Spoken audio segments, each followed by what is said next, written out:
Good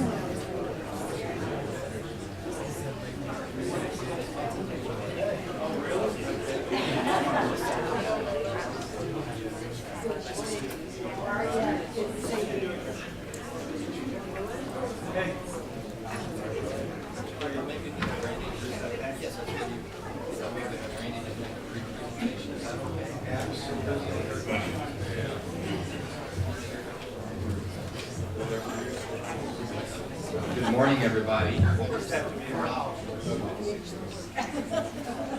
Good morning, everybody. I'm calling our Winter Park City Commission work session together here in order on Monday, April 15th, tax day. So hopefully everyone has made it to the post office.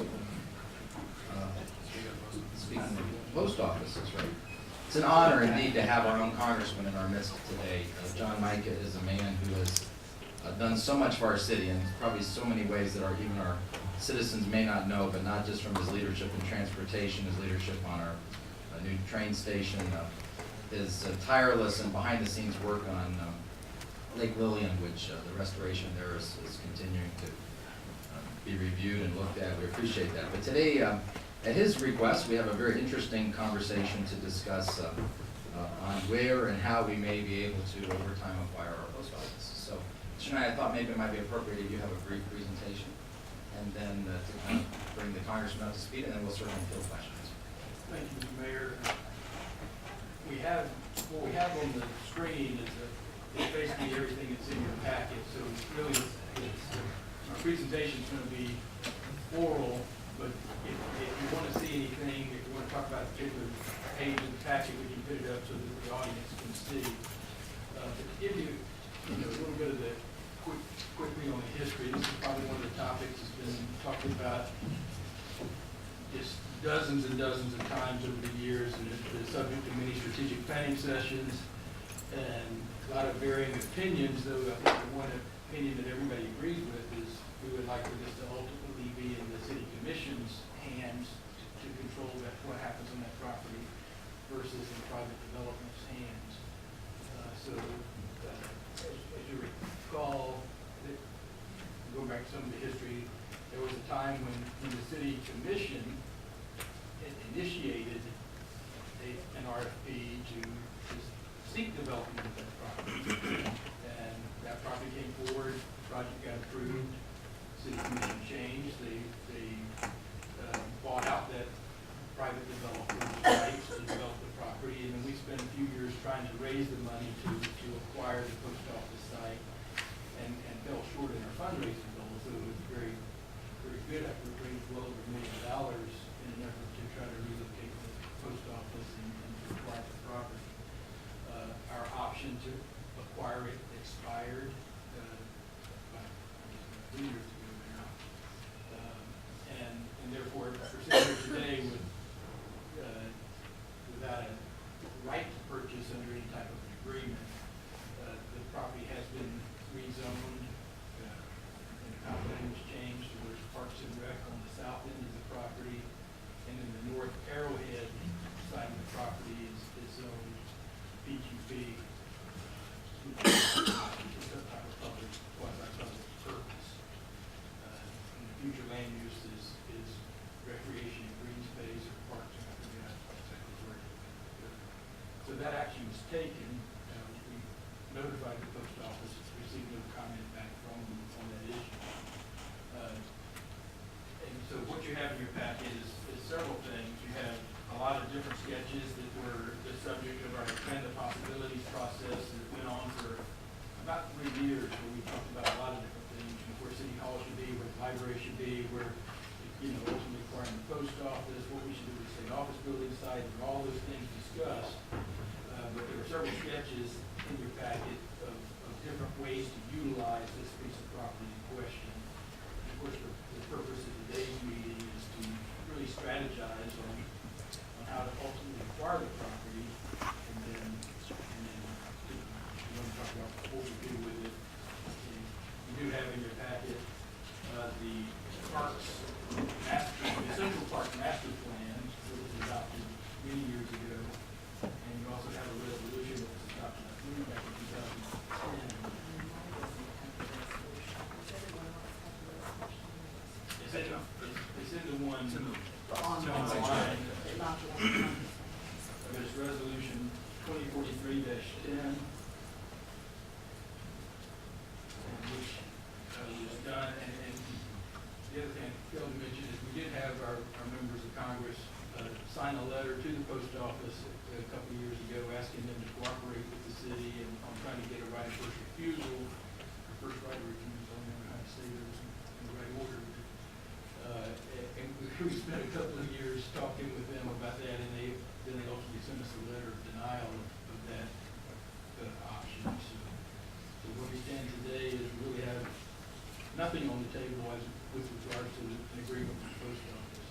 Our biggest challenge to date is in all previous negotiations, the post office said we would love to do this. If you give us a new one and then you pay for the gas difference for every one of our vehicles in perpetuity between wherever the new site would be and now. Now, I realize it's a different post office situation.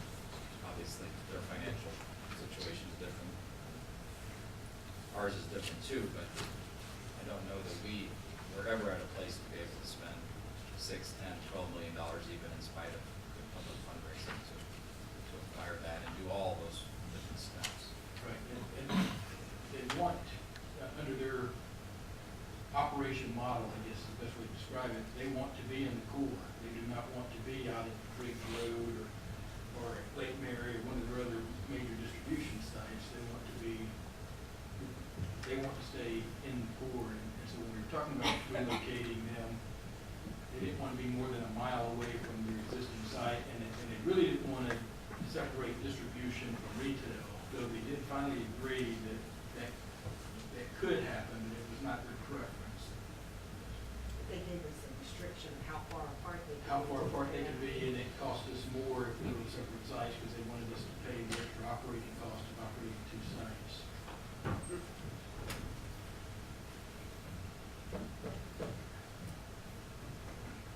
That's kind of where we're at today. That's kind of what, yeah, I mean, it's really what are there any other options other than outright purchase and because it's a substantial sum of money? So first and foremost, having a perpetual right of first refusal or standing in line to be able to do that unless there's some federal purpose for the property, I think is certainly our first goal. And then going forward over time, both as the post office changes, by the way, they have distribution sites, I believe, they have 3 or 4 right in our area. I think they have one in Maitland, one on the east side of Winter Park. I believe they have one in North Orlando. I certainly wouldn't tell the post office how to operate any more efficiently, but it seems like, combining those kind of things might be a good thing to do over time. And maybe as they see that, then they may not need to have quite as large a property. But then working together in some way that maybe there's a civic benefit for this land, other than the post office, which we all love, by the way. We use, probably everybody in this room has been there in the last week. Well, I guess first, thanks for inviting me to this. Kind of like going for root canal work. But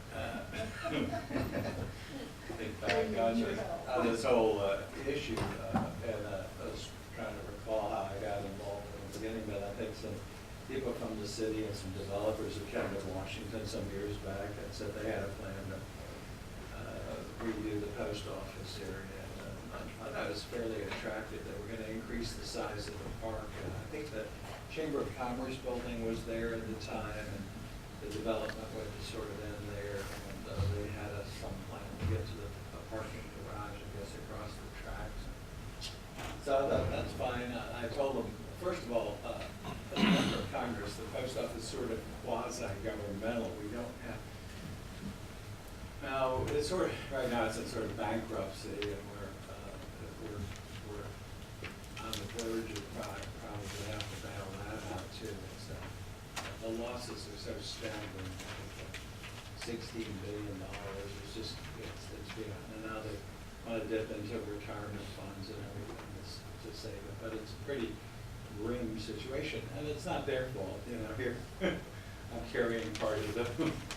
Right. Right, all of it, just the change. So, anyway, as I recall, they came to me And I said, you know, I'll contact the post office and I can introduce you to them, help if there's agreement from the local. And things were quiet for a while, and then I guess after some months, again, sort of a blur, but I guess the city took the project and they came up with a quite different plan, which was pretty extensive. All hell broke loose. When something like that happens, I run like a scalded dog. And I said, well, this isn't my idea, and it wasn't my idea. And if the community doesn't agree on it, I'm not certainly going to back it. So the community was pretty divided on the issue, and I wasn't touching it with a 10-foot pole. So then, I think we went through that attempted purchase and some of the other things. And first of all, I have to tell you, I am just probably one of the happiest people on earth because I get all of Winter Park industry. I only had a quarter, Mr. Feeney, 10 years ago divided Winter Park, and you had 4 representatives, and I didn't even have the post office, let alone want to get involved with in some of the issues. But again, trying to accommodate when folks come to me and talk to me, whether the project's in the district or out. So that was my first involvement, and you're almost hesitant to come back when you've touched the stove and burned your hand. So I think some of you all came up a while back, and when we went through some of this exercise, trying to get the right of first refusal. Thank you for that. And they sort of slammed the door on you, to put it mildly. But a lot of things have changed since the first round, and really since their rejection. They are in dire straits. They are entertaining proposals, and God forbid they should do something like the mayor suggested, consolidate some of the distribution. And those are painful. I mean, we've had people come in, they went, I hate to see anybody lose their job or close down a facility, but something has to be done, and you try to do it as responsibly as possible. But they are in a totally different situation. They are taking proposals that can save money. This is their last option. When you don't have any more, you spend it all and you're going down the tubes. But let me tell you this.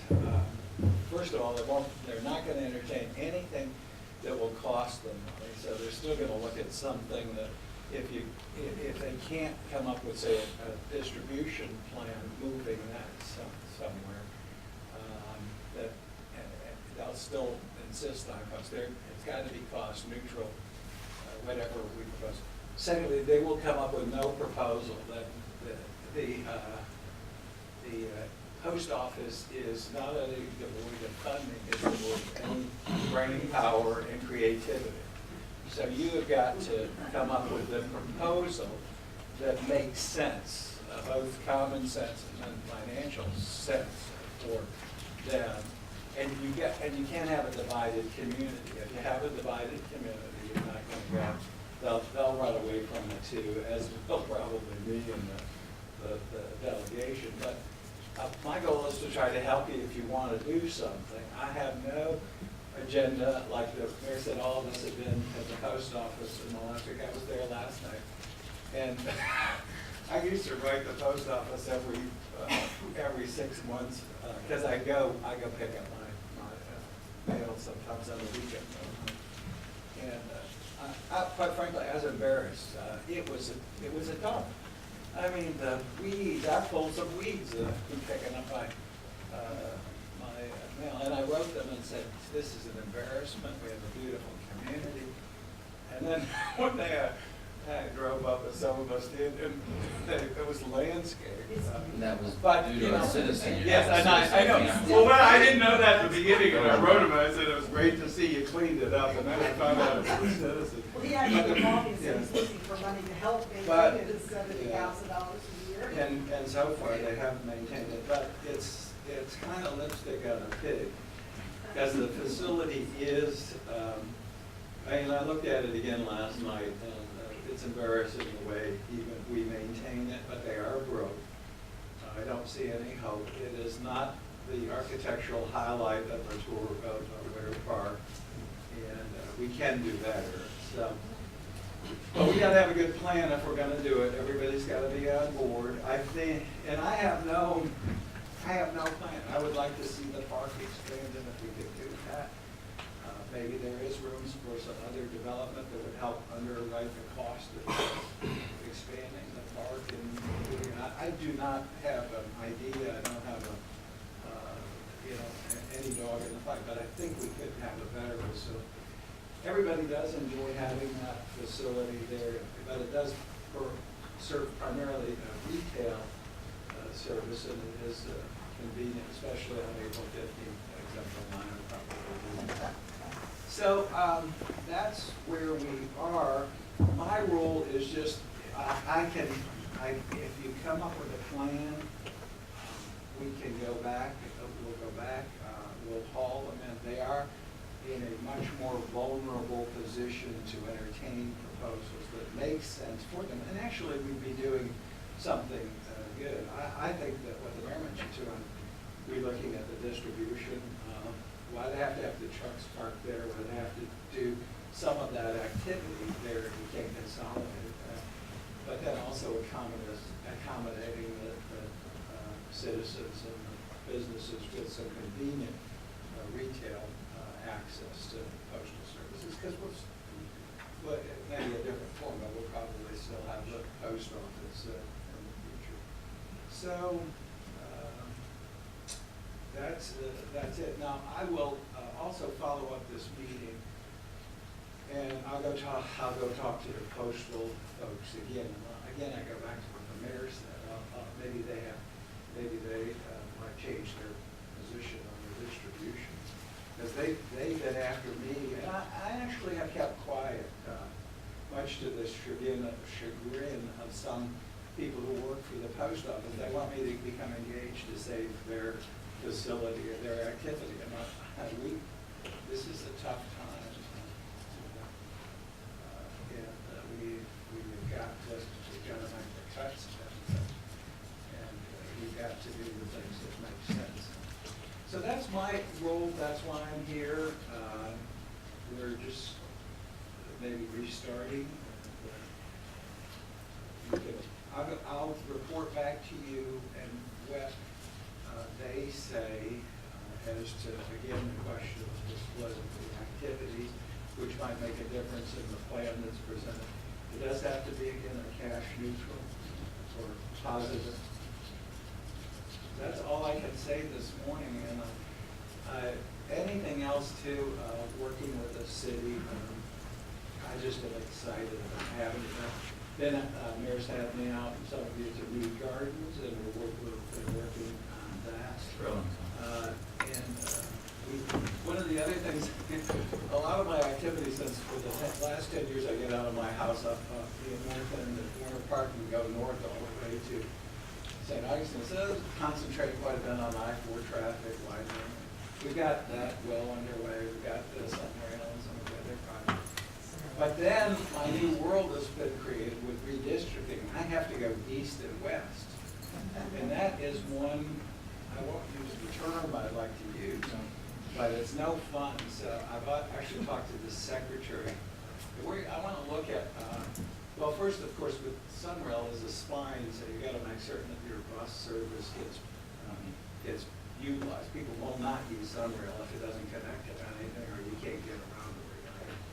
But on surface transportation, I'm going to look at, we have to maybe make Central Florida a model of how you move people around. Yes. And some of that can be done with a lot of intelligence. Exactly, absolutely. Technology. Absolutely. So I've had a conversation with Annette Prasad. This was after my district, I picked back up a poppy. I've got all of Winter Park right in the middle, and then I have UCF. Well, one day I think I had a meeting at UCF and maybe a stop at Winter Park and then up to a poppy.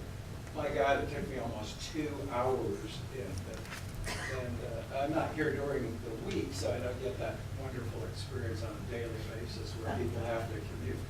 But looking at that east-west traffic, so I've asked the secretary, I'm gonna meet with the USDOT, I'm gonna meet with some of the transportation staff and see if we can't look at the very latest technologies and light timing, all the different issues that as far as intelligence. And they have some pretty Star Wars technology, but maybe we can incorporate some of that into our traffic movement patterns. So that's gonna be a priority for me for the future. But and I have my priorities will be your priorities. The other thing is you see a lot more of me because I had 32 cities and 6 counties, and I had 13, 12 besides Winter Park, and all of Winter Park, so it's not a divided venue. But you set the priorities, and I will follow up as best I can. Thank you. So if I understand you correctly, you're saying our best approach is to put together a specific proposal Yes. that has all the pieces Let already me, in place. let me go back on this distribution part, because I think, again, the mayor get a key.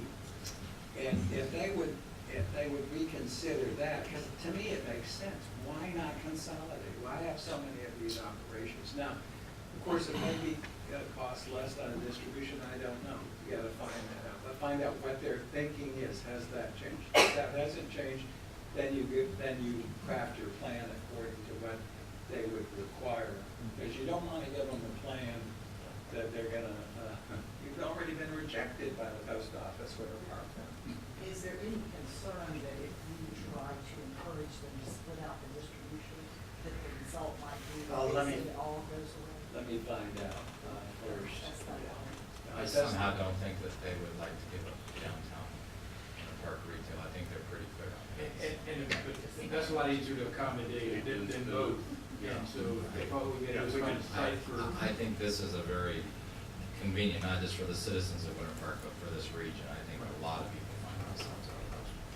Yeah, no, I think the retail aspect of it is good. I just think moving that distribution part. I just wouldn't. And I just don't know what they're thinking. Yeah. I'm telling you though, that this is 180 degrees, the post office. They wouldn't even talk to you, they'd snub their nose at you. They rejected us 2 years ago with the whole delegation, trying to get you that. But they are in a desperate situation. There's a change of thinking, so we'll find out.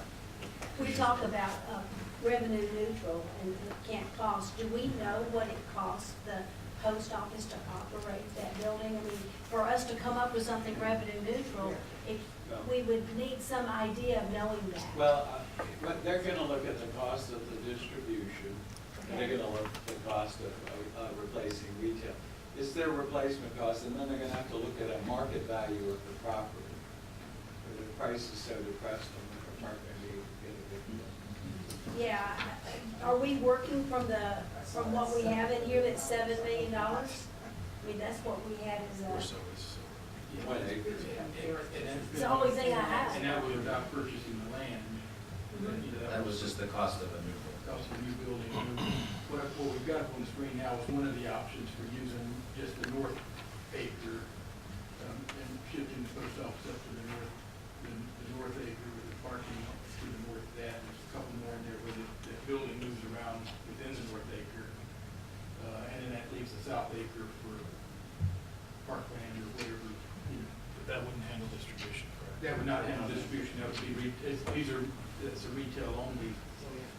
Commissioner Sprinkle, I think that the congressman has brought us a new page, and I think that we ought to embrace that new page. I mean, if I look back on the material that's been done, this is a lot of history. I think it's probably time to start a new chapter, a new fresh chapter that really attacks this in a very positive and upbeat way, and see what common good we can come from. We brainstormed around park, maybe we should brainstorm again around library, maybe we should brainstorm again around some other regional goods. So I think it's a great opportunity for us to kind of relook at this, and the post office's new financial condition allows that opportunity too. So.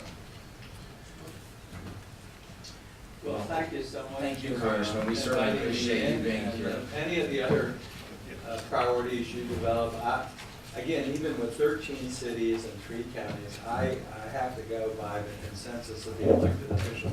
The y'all are here every day, close to the people. I'll be on a plane in a few hours wrestling dinosaurs in Washington. Thank you for that. And I'm also working with a bankrupt organization, the United States government. So we're anxious to look at ways we can save money and benefit the taxpayers. Well, you represent us well, and we certainly appreciate it. Thanks for your service. Thank you. Thank you.